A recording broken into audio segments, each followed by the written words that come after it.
नमस्कार, आप देख रहे हैं सुनिए सरकार। मैं अभिसार शर्मा। दिल्ली के दंगों को 1 साल हो गया है दोस्तों। कम से कम 55 लोग मारे गए थे, कई लापता। मगर 1 साल बाद मीडिया क्या करता है? मीडिया उस शख्स का इंटरव्यू करता है जिसने खुलेआम पुलिस की मौजूदगी में पुलिस को धमकाया था कि आज तो ट्रंप है, हम चले जाएंगे, मगर कल आप भी हमें नहीं रोक पाएंगे। मैं बात कर रहा हूं इस बेहोश मिश्रा की। नाम इसका कपिल मिश्रा है। वो शख्स जो एक जमाने में प्रधानमंत्री नरेंद्र मोदी के लिए अपशब्दों का इस्तेमाल करता था, उन्हें आईएसआई एजेंट तक बताया था। आज इस आदमी का इंटरव्यू हर किसी ने किया। गोदी मीडिया तो समझ आता है दोस्तों, मगर बीबीसी और वायर जैसे संस्थान जिनके लिए मेरे दिल में बेतहाशा इज्जत है, उन्होंने भी इस आदमी का इज्जत किया जो सिर्फ और सिर्फ भड़काऊ बयान देता है और उसके अलावा कुछ नहीं। और हम असली तस्वीर को भूल गए। हम इस बात को भूल गए कि किस तरह से सफूरा जरगर या कई अन्य पर किस तरह का अत्याचार हुआ था, किस तरह से लोगों को बगैर किसी गुनाह के जेल में बंद कर दिया गया था और अब तक उनका कोई गुनाह साबित नहीं हुआ। मैं आपको एक वीडियो दिखाना चाहता हूं दोस्तों। यह वो वीडियो है जिसमें कई घायल युवा जमीन पर पड़े हुए हैं और पुलिस इनसे राष्ट्रगीत गवा रही है। इससे बड़ा अत्याचार कुछ नहीं हो सकता, क्योंकि इनमें से एक व्यक्ति की बाद में जाकर मौत हो गई थी। यह वीडियो देखिए दोस्तों। यह बतला रहा है कि हम बतौर समाज अंदर से कितने ज्यादा संवेदनहीन हो गए हैं कि दिल्ली दंगों का 1 साल हो गया है और इंसाफ तो दूर की बात, मगर जिन लोगों की वजह से यह दंगा भड़का, हम उनका महिमा मंडन कर रहे हैं। क्योंकि मैं आपको बतलाना चाहूंगा कि जैसे ही कपिल मिश्रा ने इस तरह की धमकी दी, उसके बाद इंडियन एक्सप्रेस की खबर के मुताबिक बाकायदा व्हाट्सएप ग्रुप बने। और यह पुलिस की थ्योरी है। व्हाट्सएप ग्रुप बने, उन व्हाट्सएप ग्रुप्स के अंदर जो है खबरों का आदान प्रदान हुआ, झूठी खबरों का आदान प्रदान हुआ और फिर सबके सामने क्या हुआ सब जानते हैं। खैर, आज मैं आपको सुनिए सरकार में एक और अहम मुद्दा लेकर आया हूं दोस्तों। आपकी स्क्रीन पर यह है रिपब्लिक भारत की खबर। राजस्थान, प्रियंका गांधी ने सभा में इंसाफ की गुहार लगाने पहुंचे रेप पीड़िता के परिवार को किया अनसुना, पुलिस ने किया गिरफ्तार। जैसे कि आप जानते हैं कि प्रियंका गांधी की मथुरा में रैली थी और वहां पर अचानक राजस्थान में एक लड़की के साथ निर्मम बलात्कार हुआ था। उसका परिवार पहुंचा था और रिपब्लिक यह बता रहा है कि प्रियंका गांधी ने उसे अनसुना कर दिया। यह खबर सरासर झूठ है और उसका प्रमाण आपके नीचे। बेशर्मों की तरह इन्होंने इस खबर को हटा दिया बगैर माफी मांगे।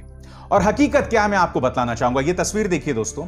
यहां पर आप प्रियंका गांधी को देख सकते हैं, उस रेप पीड़िता के आसपास हाथ रखकर उसे सांत्वना देते हुए। अब मैं आपको वीडियो दिखाना चाहूंगा जिसमें प्रियंका गांधी जो हैं मंच से कूदती हैं और उस रेप पीड़िता को अपने साथ ले जाती हैं, उसके साथ बात करती हैं। यह वीडियो देखिए दोस्तों।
मगर रिपब्लिक ने और हो सकता है अन्य कई चैनल्स ने इस खबर का प्रचार प्रसार किया।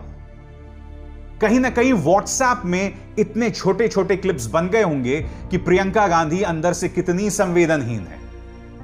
यह खेल खेलती है मीडिया भारतीय जनता पार्टी के कहने पर।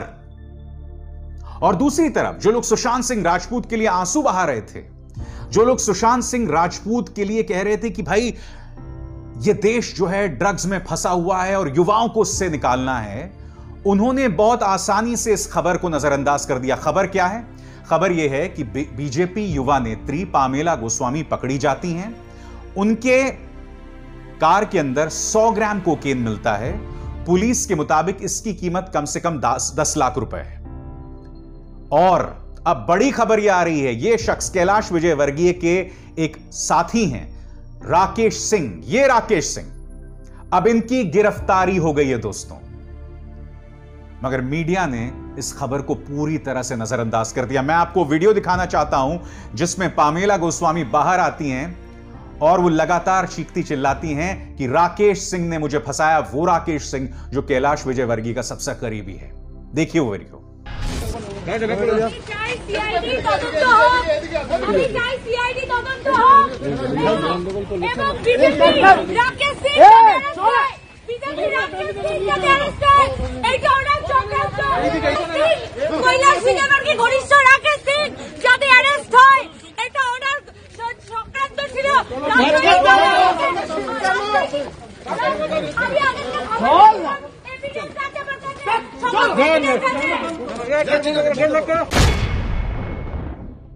मैंने आपको जो तीनों मिसालें इस वक्त दी है ना दोस्तों, ये बतलाने के लिए कि बतौर मीडिया, बतौर समाज हमारी प्राथमिकता क्या है।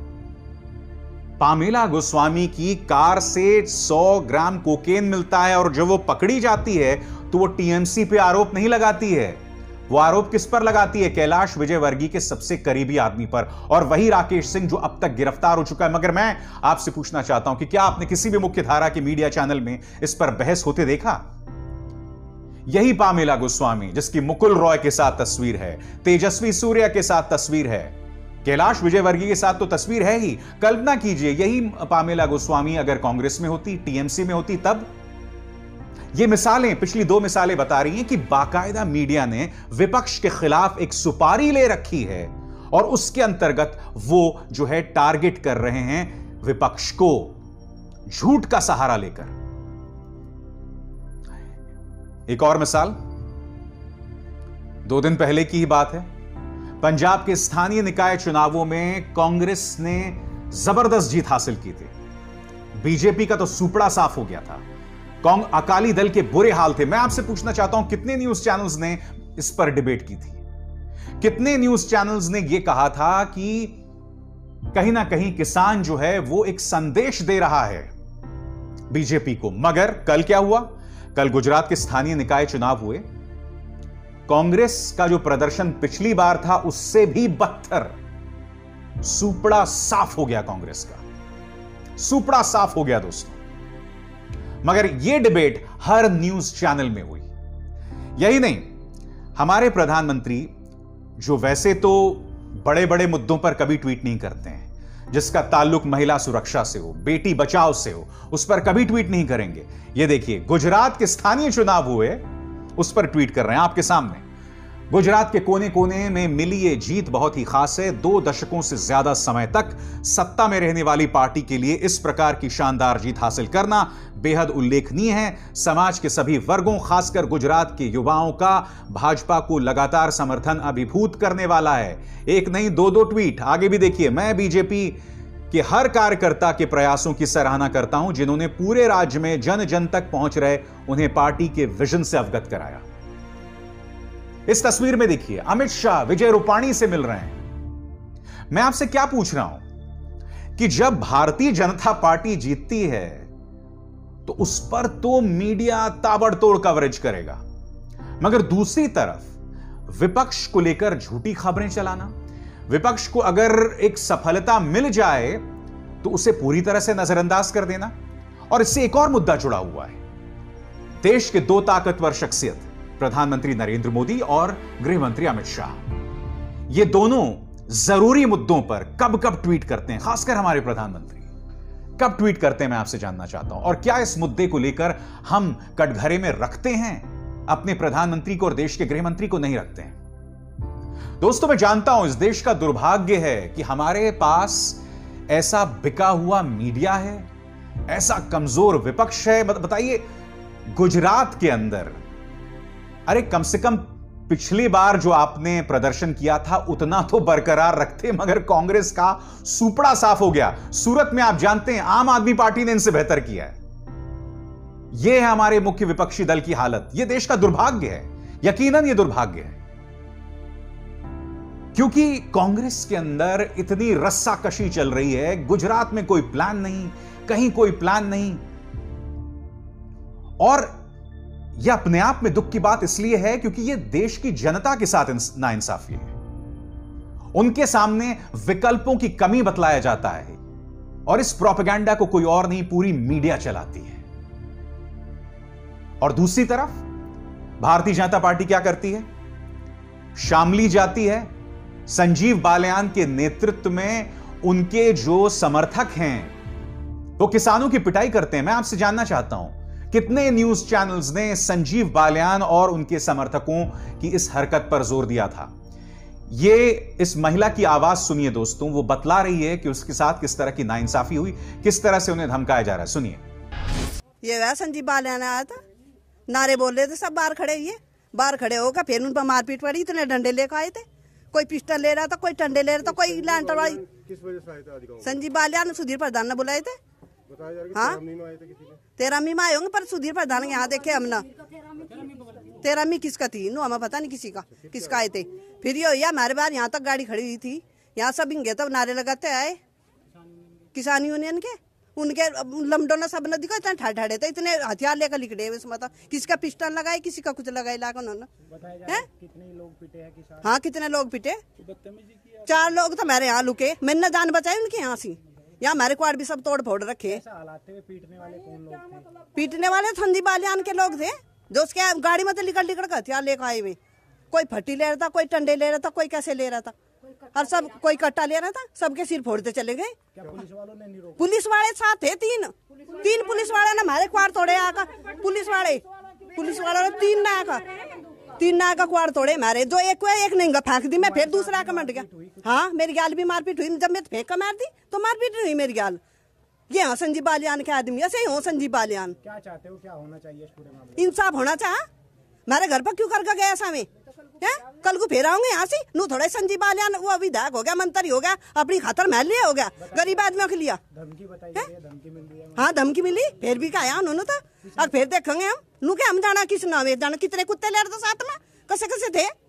तो अब क्या संजीव बालियान और जो भाजपा के और नेता उनका बहिष्कार किया जाएगा, गाँव में आने रोका जाएगा उनको? हाँ, रोका ही जाएगा।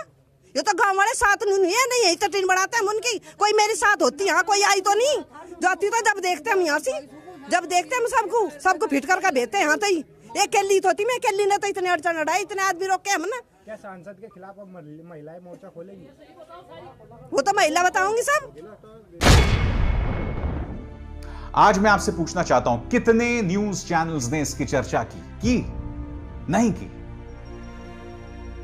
तो आप देख सकते हैं कि बराबरी का मुकाबला नहीं है विपक्ष के बीच में और सरकार के बीच में, विपक्ष के बीच में और बीजेपी के बीच में, चाहे टीएमसी हो चाहे कांग्रेस हो, क्योंकि भारतीय जनता पार्टी को न सिर्फ मीडिया कवरेज देता है बल्कि उसके पक्ष में झूठ भी चलाता है। और यह इस देश का दुर्भाग्य है दोस्तों। सुनिए सरकार में बस इतना ही। अब विशार शर्मा को दीजिए इजाजत। नमस्कार।